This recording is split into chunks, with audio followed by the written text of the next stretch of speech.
So if the top mark's down there, up there, and the start line's down here, I'm asking myself, where is the pressure? Is the pressure, I'm breaking everything in thirds. Is the pressure in the middle? Is the pressure on the left? Is the pressure on the right? Or is the pressure constantly changing? The next question I'm asking myself, and a lot of people don't seem to think about this one so much, is the pressure at the top of the course?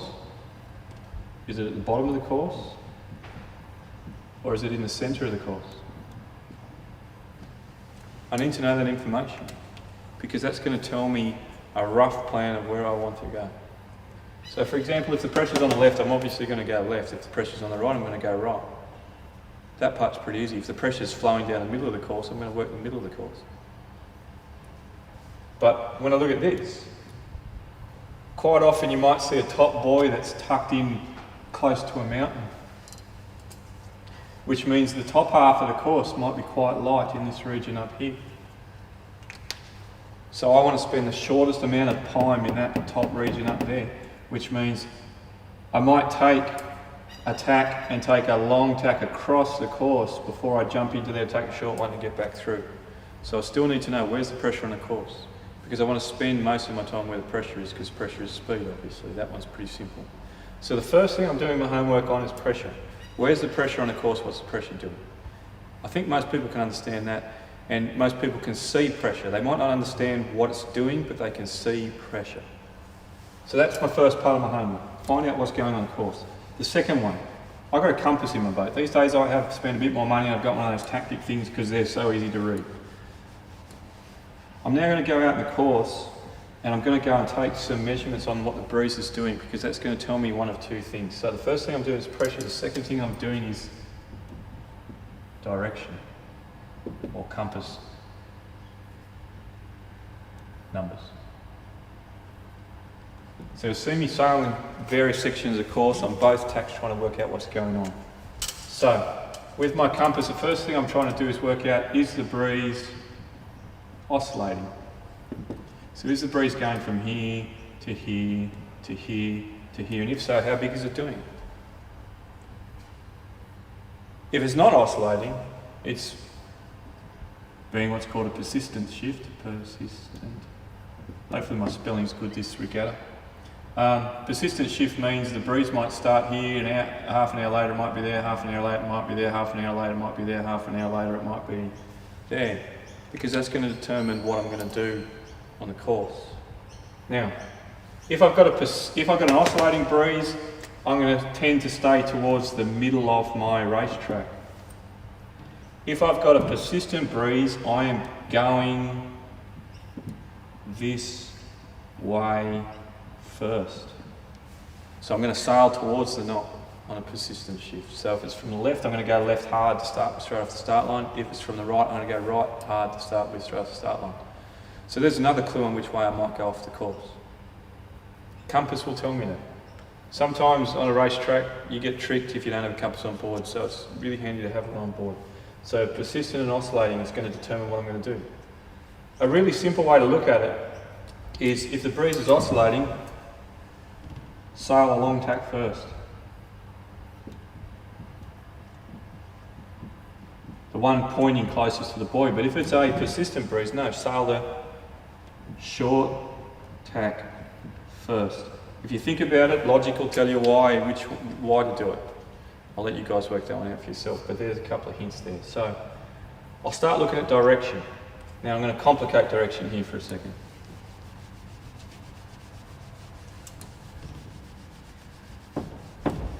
Because where we've just raced at Terralba is a prime example of this, because it's got lots of shorelines. Remember I said I break the course up into thirds that way and thirds that way. Top mark was up here, start line was down here. Part of my homework is finding out what is the breeze at the top of the course doing. And in a lot of cases at this regatta, the breeze at the top of the course was actually coming from that direction. In the lower section of the course, it was a bit more in that direction, and in the midsection it was actually oscillating. So it gave you a fairly good map on where to go. But you had to actually work out what the breeze in each section of the course was doing, which is why some people thought it was great to launch straight off the start line and head straight out this way, and then completely ignore the oscillations through the middle. Other people would come hard out this way, but then take a big knock into the buoy at the top of the course. You actually have to break the course up and actually look at what the breeze is doing in different regions of the course so you can work out which is the best way to approach. Now, my diagram, obviously, in this section of the course, you're going to want to go out that way. In this section of the course, you want to go out that way, and in the midsection, you're going to zigzag up this line here. Okay, and that's just in that diagram that I've drawn there, but you actually need to look at it on the water. While I'm on that, I remember reading this one a long time ago in one of the sailing magazines, and it stuck with me for forever. I don't know what it was said in the magazine, but I'm just going to put down as risk, because I keep talking about risk with my sailing. If this is the top mark, there's our start line. If I come out on starboard tack, port tack, starboard tack lay line, port tack out of the boat, I've got what I call a race area, which I'm going to stay in. That's the port corner.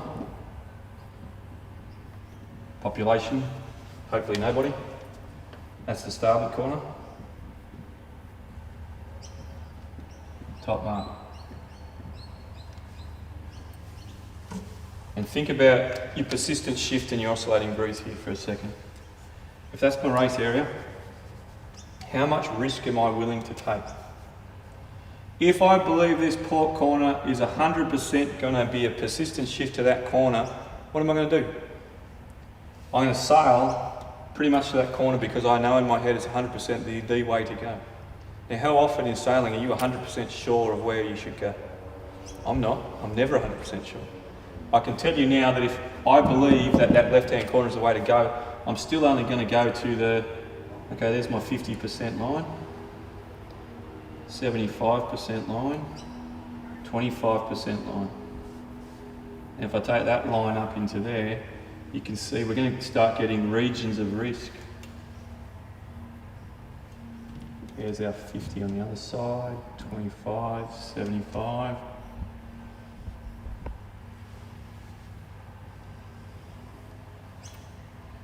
So if I'm only 25% sure that left is the way to go, yet the whole fleet's going left, will I go with the fleet? Yes, even though I don't want to go there. Will I go with the fleet? Will I go out to a 50 or 70% line? No. I'll go until I feel comfortable, which is maybe the 25% line, and then I'll come back towards the middle because I don't believe it. But say we're in New South Wales and we've got a big black nor'easter predicted, I pretty much know in my head that that breeze is going to rotate left all day. And that's what it's going to do. So I'm going to take my risk and I'm going to go a lot further out here, and I might go to about the 85% line before I tack. I'm still never going to go there. Because to me a corner is, it's pretty rare I've ever seen a corner be worth it. So I hope you guys can understand that only go as far as you feel comfortable. If you believe that the breeze is oscillating, you're going to definitely stay in the centre region up here, and what you're going to notice is the closer you get to that buoy, the more tacks you're going to do. You might notice that in your races at your club at home, but the closer you get to the buoy, the more tacks you're going to do. And it's just a factor of this, well, the risk is up here. And a way to show that that risk isn't worth it the closer you get to the buoy is really, really easy. That made sense, didn't it, Adrian?